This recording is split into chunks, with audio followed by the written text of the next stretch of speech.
Hello student, कैसे हैं? उम्मीद है आप सभी लोग अच्छे होंगे। और सक्सेस पॉइंट कोचिंग इंस्टीट्यूट की तरफ से क्लास 12 के लिए फिजिक्स की क्लास में आप सबका स्वागत है। और मैं हूं ब्रिजेश गुप्ता। आज मैं आपको बताऊंगा गॉस के नियम के अनुप्रयोग के बारे में। ठीक है, मैंने अनुप्रयोग में सबसे पहला अनुप्रयोग आपको बताया था कि अगर वन डायमेंशनल मतलब एक विमीय रूप में, और एक विमीय रूप में क्या था कि एक समान किसी तार पर कोई आवेश अगर वितरित है उसे वन डायमेंशनल आप कहें, क्योंकि वो आवेश कैसे वितरित है, एक लाइन या एक तार है।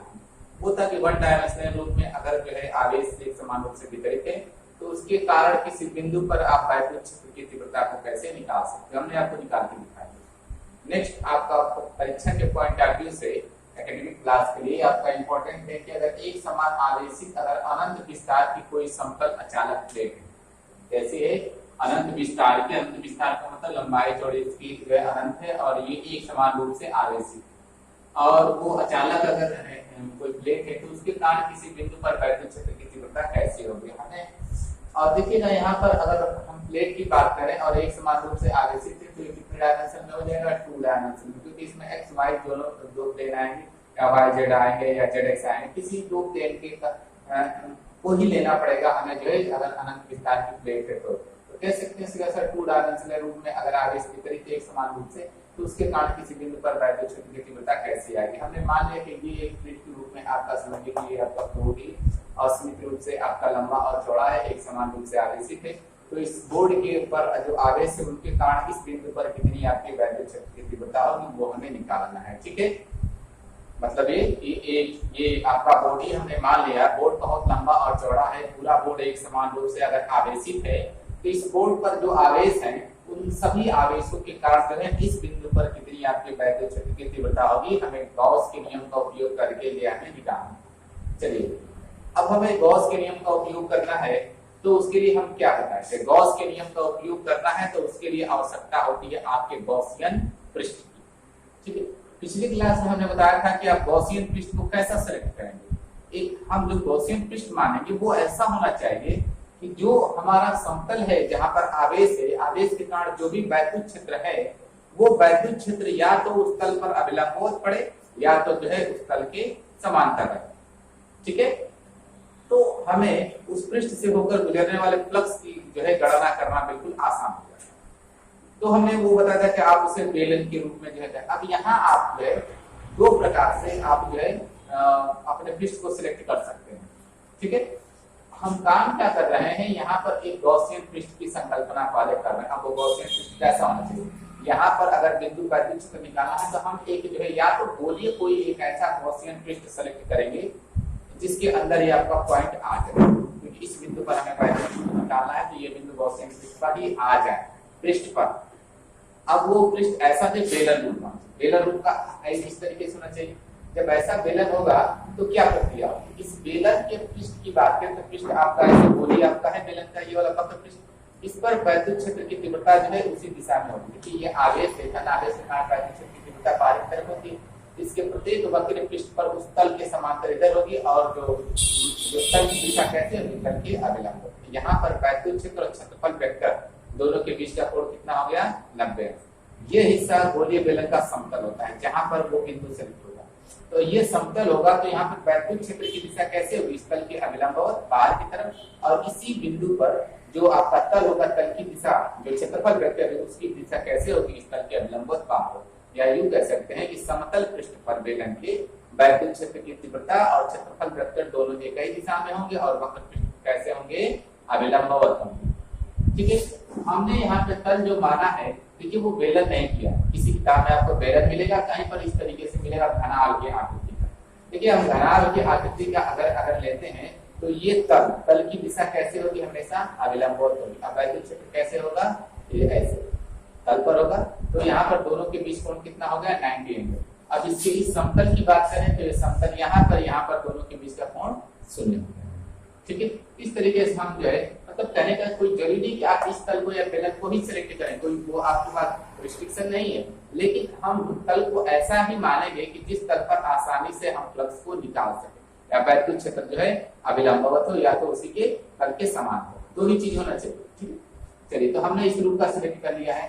अब हमने मान लिया है कि सिग्मा जो है पृष्ठ आवेश घनत्व है, इनका ई जो है किसी बिंदु पर यहाँ पर वैद्युत क्षेत्र की बताया, ठीक है। जिस बिंदु पर निकालना है वो उस बिंदु को हम ऐसा जो है गॉसियन पृष्ठ कहते हैं कि वो बिंदु जो बिल्कुल उसके किसी एक तल पर मिले, ठीक है। तो हमने यहाँ पर जो है हमें वैद्युत क्षेत्र निकालना है, तो हम एक ऐसा बेलन या इस रूप का सेलेक्ट करेंगे कि ये जो तल है जो बिल्कुल जो है यहाँ के जो है क्षेत्रफल वेक्टर की दिशा में कहने का मतलब, ठीक है। ये चले नॉट माध्यम की विद्युशीलता ए जो है समतल पृष्ठ का क्षेत्रफल है। देखिएगा इसकी बात क्षेत्रफल की नहीं हो रही है, जिस पृष्ठ पर हमें वैद्युत क्षेत्र लेना है उस पृष्ठ का क्षेत्रफल हमने माना है इसका, ठीक है। और इसका चलिए सबसे पहले हम बात करेंगे कि जो है नंबर 1 समतल पृष्ठ इसको मान लें, नंबर 2 समतल, ये तीसरा वाला समतल, अंदर वाला चौथा, उसके पीछे वाला 5, ठीक है। इसको बल्कि दूसरा मत मानिए, ऐसे मान लीजिए नंबर 1 नंबर 2 ये नंबर 3, उसके नंबर पीछे वाला 5 4 1 2, इसके नीचे वाला 2, 1 हो गया, 2 हो गया, 3 हो गया, 4 हो गया, 5 हो गया, सही 2 3 ये हो गया 4 4 ये हो गया 5, ऐसे, ठीक है। इस तरीके से हमने पृष्ठ को मान लिया है।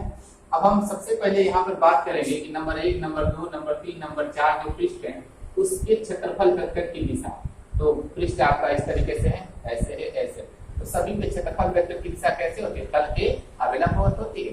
तो यहाँ पर भी क्षेत्रफल वेक्टर की दिशा तल के अभिलंबवत और वैद्युत क्षेत्र कैसे होगा, यहाँ पर तल होगा, जहाँ हम क्षेत्रफल वेक्टर की बात करें, क्षेत्रफल वेक्टर तल के अभिलंबवत होता है और आवेश के कारण वैद्युत क्षेत्र कैसे होगा, बाहर की तरफ तल पर, तो इनके बीच कोण नापते हैं। वैसे ही दूसरे तीसरे चौथे पृष्ठ पर भी कैसे होगा, ये आपको क्षेत्रफल वेक्टर और वैद्युत क्षेत्र की दिशा जो है दिशा कैसे हो जाएगी, एक दूसरे के अभिलंब। लेकिन ध्यान रखिएगा पृष्ठ नंबर 5 पे अगर हम जाते हैं तो जो 5 की दिशा है वो कैसी होगी, बिल्कुल सही क्षेत्रफल वेक्टर की दिशा होगी और इसी दिशा में हमारा क्या होगा, वैद्युत क्षेत्र, ठीक है।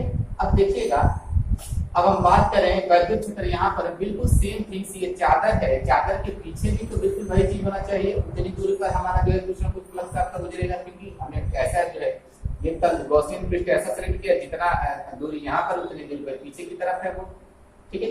वजह क्या है, क्योंकि जितना वैद्युत क्षेत्र यहाँ होगा उसी आवेश के कारण गॉसियन पृष्ठ के अंदर जो आवेश है, हमने कहा था कि गॉसियन पृष्ठ जब हम लिए थे तो हमने कहा कि इस आवेश के कारण जो होता है इस पृष्ठ से सभी दिशाओं में जो है आपको फ्लक्स रेखाएं निकलती हैं, मतलब है कि वैद्युत क्षेत्र चारों तरफ होता है।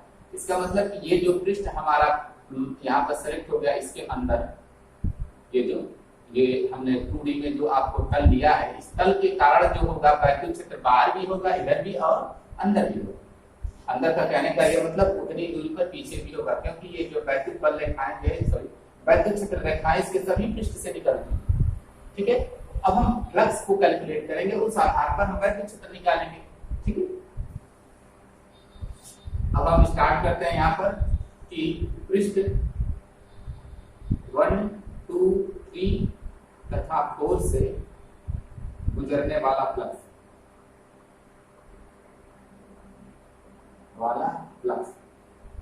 अब हमें फ्लक्स को कैलकुलेट करना है, ठीक है। तो हम देख रहे हैं 1 2 3 4 जो है चारों पे जो देख रहे हैं वैद्युत क्षेत्र और क्षेत्रफल वेक्टर दोनों कैसे हैं, एक दूसरे के अभिलंबवत है।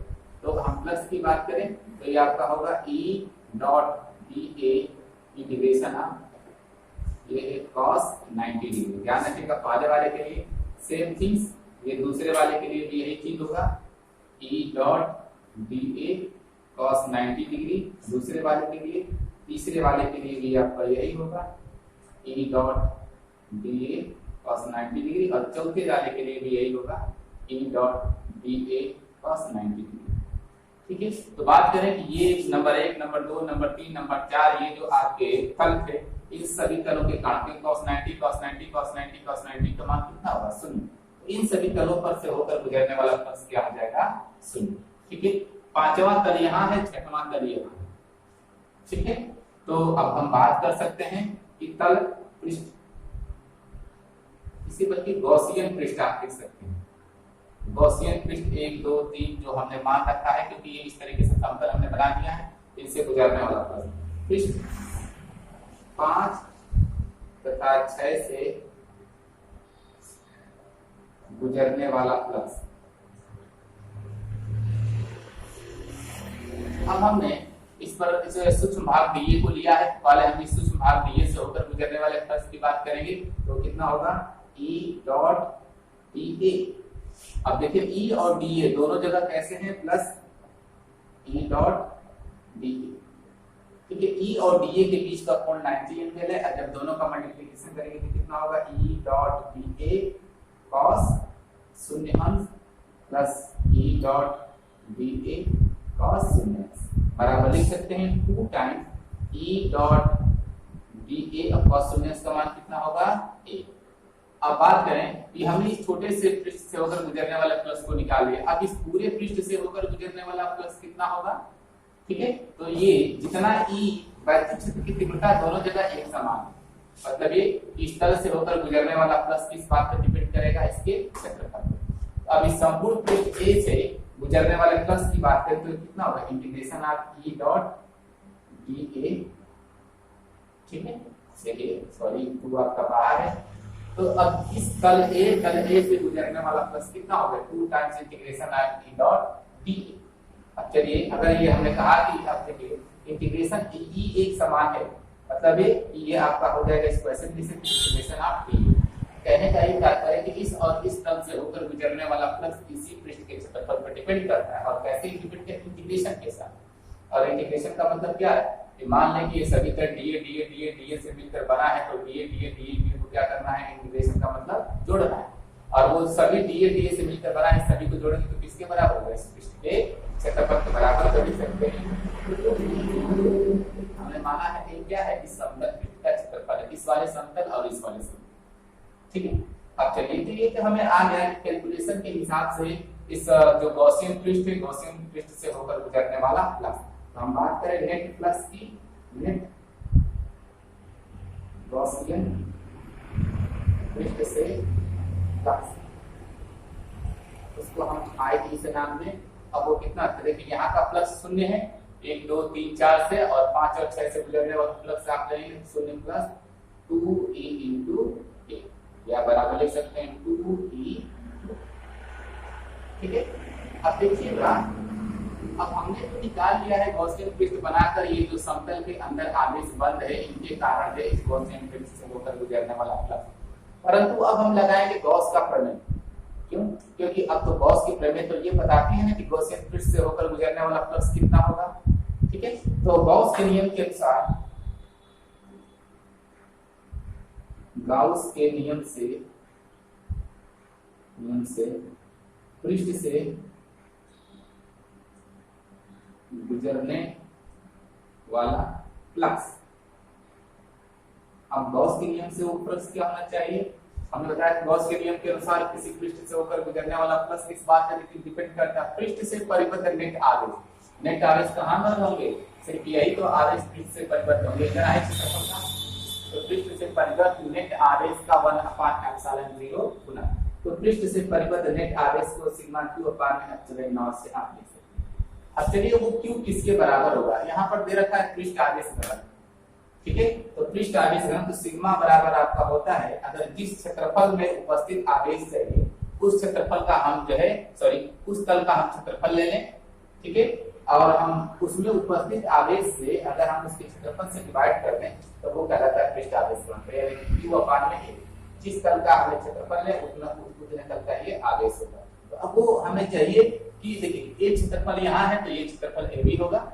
ठीक है, तो इस क्षेत्रफल में हमें वही क्षेत्रफल का हमें क्या चाहिए, आवेश, क्योंकि इतना ही आवेश कैसा है पृष्ठ से परिबद्ध है, एक क्षेत्रफल में है, तो एक क्षेत्रफल का ये आवेश कितना हो जाएगा, सिग्मा इंटू, इसको इक्वेशन नंबर 1 ले लीजिए, इक्वेशन नंबर 2 ले लीजिए, इक्वेशन नंबर 3 1 2 3 को आपस में मिलाइए। देखिएगा ये वही फ्लक्स है, नेट फ्लक्स है इनके न्यूमेरिकली कैलकुलेटेड, और ये जो है गॉस के नियम के अनुसार, तो चूंकि ये न्यूमेरिकली गॉस के नियम के अनुसार है तो फ्लक्स से एक ही पृष्ठ से होकर गुजरने वाला, इसलिए दोनों फ्लक्स क्या होंगे, आपस में बराबर होंगे। इसको ऐसे लिख सकते हैं 2e इंटू ए बराबर, अब ये सिग्मा को कैसे लिख सकते हैं, सिग्मा क्यू को, नेट आवेश को आप ऐसे लिख सकते हैं, यहाँ सिग्मा मत लिखिए, इसे लिख दीजिए q/ε0 और q बराबर क्या रहता है, सिग्मा इंटू ए, सिग्मा इंटू। ठीक है, अब देखिएगा ए से ये आपका ये कैंसिल हो जाएगा। ठीक है, सिग्मा अपान, हाँ सही है। अब देखिए ये सिग्मा, ये आप तो आपने क्यू की वैल्यू रख दी, इसके बटे में कितना है एप्सिलॉन नॉट, ये अभी छूटा हुआ था।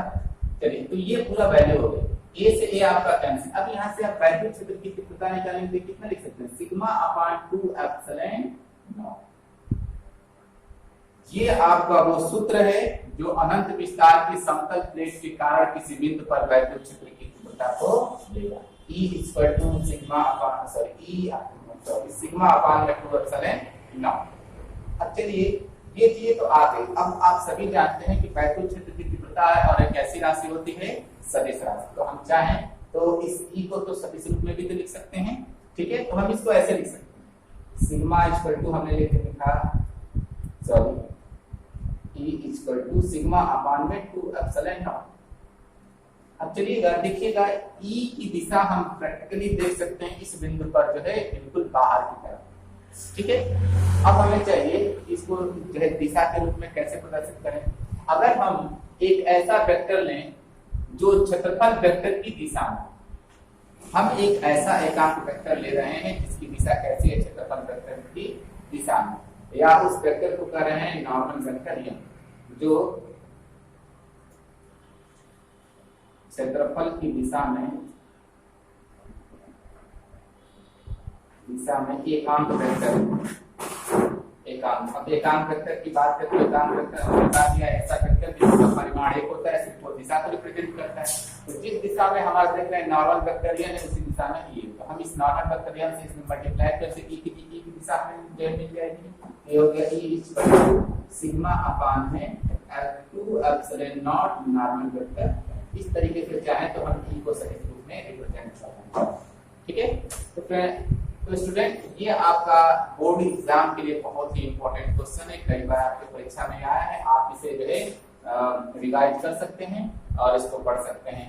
देखिए मैंने आपको इसके बारे में बहुत सारी चीजें बताई हैं। अगर इसमें से जो चीजें आपको समझ में नहीं आ रही हैं या नहीं आ पा रहे हैं, आप उसे नहीं समझ पा रहे हैं हमारी बातों से या वीडियो से, तो आप इस चैनल पर उसके बारे में कमेंट कर सकते हैं, मुझसे बातें पूछ सकते हैं। मैं आपको पूरे तरीके से अपने पूरे एफर्ट के साथ आपको बातों को समझाने की कोशिश करूंगा और मैं ये कोशिश करूंगा कि आपकी जो भी प्रॉब्लम इससे रिलेटेड है वो सॉल्व हो जाए और बातें आपको अच्छे से समझ में आ जाए, ठीक है। तो फ्रेंड्स आज के लिए धन्यवाद।